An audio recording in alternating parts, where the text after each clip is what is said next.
Әнші Балжан Бидаш күйеуімен ажырасқанын мәлім еткеннен кейін сахнаға қайта оралды. Өнер иесі бұл жайлы Instagram парақшасында айтты. 2 күннен бері түсірілімнен босамай жүрмін. Негізі әлеуметтік желіге әзір кірмеймін деп едім. Бірақ сіздерді сағынып кеттім. Сахнадан шығып қалыппын. Аздап шошып қалыппын деп жазды Балжан Бидаш.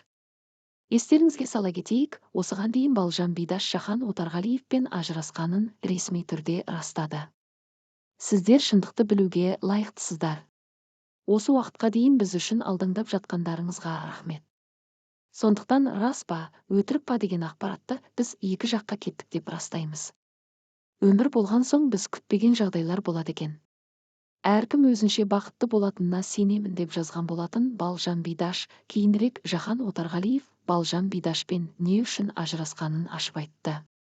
Актер Жахан Отарғалиевпен әлеуметтік желіде жазба жариялап оқырмандарын ойландырып қойды. Өнер иесі жұбайы Балжан Бидашпен түскен суретті желіге жүктеп, бәрі бітті деп жазды. Сондай-ақ жұлдызды жұп әлеуметтік желіде бір-бірін достар тізімінен шығарып, бірге түскен суреттер мен видеоларын парақшадан өшіріп тастаған. Артынша Жахан Отарғалиев Instagram парақшасына анасымен отырған видеосын бөлісті. Рахмет, анашым деп жазба жариялады. Желі қолданушылары жұлдызды жұптың екі тарапқа кеткеніне сенбей, кезекті хайп деп пікір қалдырды. Көп пікір жазбаушы едім.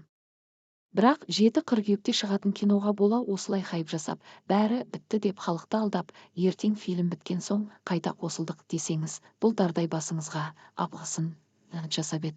Бақыт дей алмайтыныңды білсең, бастамауың керек еді. Сөз жоқ, Балжансыз қызық емес болып кетті. Пиар қуған жігітке сенген қызға обал, екеуі ажырасқан жоқ. Ондай жамандық тілемеңдер, Балжанды бағаламадың ғой деп жазды олар. Ешкім олардың ажырасқанын қаламайтындай.